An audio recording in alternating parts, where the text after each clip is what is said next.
Inside the DJI Mini 2 Fly More Combo Kit, you'll find a new carrying case that's large enough to hold the controller, the drone, and all the accessories you'll need for an afternoon of flying. You'll also find the new remote controller, a two-way charging hub, 3 batteries, the Mini 2 drone, 3 sets of replacement propellers, a quick charging wall charger. This is an 18-watt charger that can be used to charge the controller or the drone or with the two-way charging hub, a charging cable, USB-A to USB-C, 2 controller cables, USB-C to micro USB, USB-C to USB-C, and there's a third one inside the controller that's USB-C to Apple. You'll also find a set of replacement joysticks, a tiny little screwdriver you can use to change the propellers, and a set of manuals that include a quick start guide, a manual in the two-way charging hub that explains the functions, a safety guidelines manual that explains all the things you'll need to know to safely charge and use the product, and then finally a contact sheet that has a QR code on it that you can scan to get in touch with DJI in case you have questions or problems with the drone. The two-way charging hub looks very similar to the one that came with the original Mavic Mini, except for the gray color, which is pretty close to the color of the drone. It'll hold 3 batteries and sequentially charge those based on their current charge level. When power is first applied to the hub, it will test all 3 batteries and pick the one that needs the least amount of charge, start charging that one, and then once that's fully charged, it'll move on to the one that needs the least amount of charge of the 2 that are left, and eventually get to the third one. On the side of the hub, you'll find a power button. You can tap that once to show you the current charge level of the batteries. Next to that is a USB-C port. That's the port that would connect up to your wall charger, and you'll actually charge the hub with that port. To the right of that is a USB-A port. This is called a two-way charging hub because not only can it be used to charge the batteries, but if you have batteries in here that have any charge on them whatsoever, you can actually connect an external device up to the USB-A port and use this like a battery bank. So the power that's left in the batteries will actually charge an external device. You can also daisy chain another device off that USB-A connection using the included cable, or really any cable you've got. And once you're charging the hub, if you hold the power button, you can actually charge the internal batteries and pass power to an external device and charge them both at the same time. The hub is quick charging, so if you use the included charger that came with it, this is an 18-watt charger, it will actually determine the voltage and current needed based on the current level of charge on the batteries to charge them safely and quickly, and it can adjust from 5 volts up to 12 volts to give you just the right amount of current at the right voltage. There's also a full instruction manual included that explains all the features of the two-way charging hub. The controller for the Mini 2 has been updated as well. It now resembles the controller that came with the Mavic Air 2. The joysticks are hidden in the bottom. It's got a couple of little hiding spots there where you can actually tuck them away. And to put those on, you just basically take them out of their holding spots and gently screw them into the top of the joysticks. And then once they're in, you're all set and ready to fly. And these joysticks are spring-loaded, so they'll return to the center position when you're flying. On the front of the unit, you've got a power indicator here, so if you tap the power button, it'll tell you what the current charge is. Again, fully charged. If that one's off, it's 75% charged. If that one's off, it's 50% charged. So each of these represent 25% of a charge. On the bottom of the unit is a USB-C port, and that's used to actually charge the remote controller. On the back, you have these really nice rubber grips, and you've got ventilation back there to keep the sensitive electronics inside at a comfortable temperature. On the top of the unit, you've got a function button over here, and you've got a photo button over here that'll switch between video and photo. So if you hit that once, it'll switch to photo. Hit it again, it'll switch back to video. 2 buttons here. This is the power button to turn the unit on. You'll push it and hold it, and then once it fully strobes up to the top, it'll make a beep and come on. Over here you have a button that's got multiple functions. It's got a return to home function, so if the quad's out in the field, if you hold that for 5 seconds, it'll trigger a return to home, and the quad will spin around and actually come back and land where it took off. It's also used as a hold button during flight, so if you get into a situation where you need to react really quickly because you're heading for a tree or you're not sure where the quad is, you can tap that. It'll actually freeze the quad in midair. On the top of the unit, there are a couple more buttons. Over here you've got a scroll wheel, and that's used to move the gimbal up and down. It can also be used for the zoom function. On the right-hand side, you've got a very convenient button that can either start recording if you're in video mode or take a picture if you're in photo mode. In addition to that, that's pretty much it except for the connections up top. Now this is the expandable phone holder and tablet holder. It won't actually expand far enough to hold a tablet unless you've got a really skinny one, but it'll handle all the modern phones as far as thickness goes. And inside the unit, you can see there's a cable already plugged in there. Right now, if I disconnect this one really quickly, that's just a holding slot. We've got the Apple connector on the end of this one. If you've got a different phone, an Android phone, you can actually unplug this other unit here and use the included cables to put the cable in that you need. The connection to the controller is USB-C, and then you can choose whatever connection you need on the other end. So if it's an Android product, it might be micro USB here or USB-C. If it's an Apple product, this is the one you want to go with. And you simply plug that into the controller right there, and then connect this end up to the device you're using to control the drone when you're flying.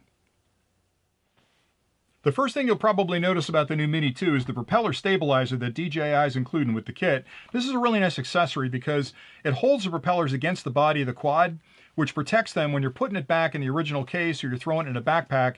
You don't have these propellers flapping around out there getting bent up inside the case. And that's important because if they get bent, they're going to really impact the performance of the quad. And to remove that propeller stabilizer on the side, you'll see a little buckle here. You basically unsnap that, take that off like that, and then this just drops off the bottom. And to put it back on, you see the slot there. There's also a little tab right here on the end of it.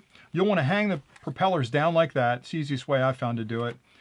Line that up in the slot, and then flip it over like this, and let it hang down again. So the propellers, gravity's helping you there, so the propellers hang down. Come across the top of it, and then snap that buckle closed, and they'll be held nice and tight. And I like that a lot because it keeps those propellers safe. All right, so let me set that aside. Now to unfold the quad, you'll do it the same way you did with the Mavic Mini and a couple of other quads. You'll start with the top arms, and you'll slide these all the way out to end of travel. Now the temptation would be to let these go about midway because they're spring-loaded and let them snap out on their own. Don't do that because the torque that's applied when these things snap open and stop will damage those hinges over time. So you want to make sure you hold on to them all the way to the end of travel. Then flip the drone over and then basically release these down and out away from it. But again, hold on to these all the way through the end of travel, and they'll last you a lot longer that way. All right, so let's start with the propellers. I want to talk about those first. There are differences in the propellers, and it's hard to tell, but the first thing you'll notice is you've got these orange stripes on there. Now, when I first started flying this, I thought, well, that's kind of cool because it lets me know that I've got the Mini 2 versus the Mavic Mini. I wonder if I can switch them back and forth. You really can't. These are made for the Mini 2. The other props work for the Mavic Mini, so if you've got both quads, you're going to have to get different props. And what I like about the orange on this is, and I think they thought this through, is I thought it was just cosmetic initially, but when you spin up the quad, these sort of draw a circle around where the blades are, where the props are. So if you're reaching down to grab it or you're trying to hand catch, you've got a really nice visual clue now of exactly how far out those blades are spinning, so you're not getting your fingers too close to it. So I do like that. The other thing you want to be aware of is that the propellers are aligned where these two are the same and these two are the same. So you've got a set of clockwise and counterclockwise propellers. You absolutely have to make sure you put the right propellers on the right motors. And if you take all four propellers off, it could get a little tricky. But what you'll notice is on the propellers, if I look here, right at the end of the propeller, you see that little line on there? That's indicating one set of propellers, and the other one has no line. So you'll have line and no line, line and no line. And you'll just line those up basically with the new propellers. The other thing is when you're swapping out the propellers, you'll take the old propellers off, you'll take the screws out, discard the propellers and discard the screws. The kit comes with new screws and new propellers. You want to change them both and always change them as a set. The reason you want to change the screws is because at the very bottom of those screws is a little dab of Loctite which holds them in place. And once you use that Loctite, when you take these out, that'll destroy that bond and you can't reuse it. Now you could go out and get a little tube of blue Loctite and apply it if you want to the screws, but they give you new screws with the propellers that come with the kit, so just change it out and use the new screws and you'll be in really good shape. All right, let's take a look at the bottom of the quad. We've got plenty of ventilation down here to keep the electronics inside at a comfortable temperature, even on the sides. And on the front of the unit, I know a lot of people saw these and thought that they'd built in obstacle avoidance in the Mini 2, but they didn't. These are just vents. They're screens there that let the air flow through the unit across the top and out the back over here, and that keeps both the top and the bottom of the quad nice and cool. On the bottom of the quad is a power button. I don't have a battery in there right now, but if you tap that once and there's a battery in there, it'll actually strobe up and let you know how much of a charge is currently available on the battery that's in the quad. And that's a good thing to do in the field. I typically don't put a quad in the air if I don't have at least 75% of battery, but if you get down around that 25% mark, don't put the quad up because you're not going to get any flight out of it. To turn the quad on, tap it and hold it, and you'll see these lights strobe all the way up. When it hits the top light, it's going to actually make a sound, and you'll see the propeller sort of adjust a little bit, and that means it's live and ready to go. On the rear of the quad, you've got two VIO sensors there. They're used when you're close to the ground and you don't have a good GPS connection, or you don't have a good GPS signal. These kick in and actually look at the ground and will tell the quad how far it is off the ground. Those can be a little bit tricky if you're flying over reflective surfaces like water or snow or glass. So if you're flying over water, don't get too close. Stay above 15 meters or 10 meters at the very lowest, because they could give you some issues. On the back of the quad is an indicator light. Now, on the original Mavic Mini, this was just a light that came on and let you knew about certain error conditions or that you were connected to the controller. On the Mini 2, I noticed this when I was unboxing it. Hear that click? It actually has a function. One of the things the Mini 2 can do is this new feature called Quick Transfer, which allows you to move the files from the internal SD card over to your phone very quickly, and it uses Bluetooth or Wi-Fi. And the way you instigate that is to tap this, and that'll take it out of OcuSync mode and put it in Bluetooth or Wi-Fi mode to connect to your phone. So if you need to do that quick transfer, that's what that button is for on the bottom. On the rear of the quad, pretty similar connections. They did move to a USB-C connector here, which is really nice because that's the standard everybody uses. You can use the included cable if you want to charge a battery inside the drone, or really any USB-C cable to charge it. Micro SD card over here. You can use an SD card and slide it in there and you're good to go.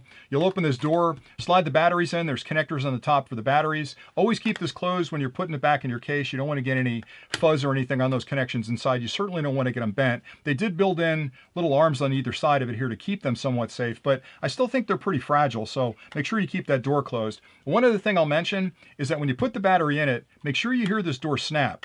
Not that it holds the battery in, but if you don't snap that closed and you spin the drone up, this is going to want to flip up like that, and it's just going to look really goofy, and it could impact the flight characteristics of the drone. So just make sure that's fully closed. All right, in the front of the drone, you have the gimbal guard here. It's actually a gimbal guard and a gimbal lock, so it's holding the gimbal and the camera in place. So I can shake this pretty good, and that gimbal's not going anywhere. To take this off, you'll put your finger behind here and gently pull forward and lift it off just like this, and that's it. Set that aside. Don't lose this. Don't break it. You need to put it back on the quad. I know a lot of folks like to fly the quad, then put it back in the case without actually putting the gimbal guard on it, but this is an incredibly fragile assembly right here that's sort of spring-loaded. You can see how it's floating in space. You don't want to put that back in a bag and have something bang up against it and cause damage, or get the front all gunked up. All right, the camera, again, it's a 1/2.3 inch sensor, but it's 4K capable. You can see it says 4K right on there. I kind of like that they put that on there. It's kind of bragging rights for the gimbal. And that's pretty much it for the drone.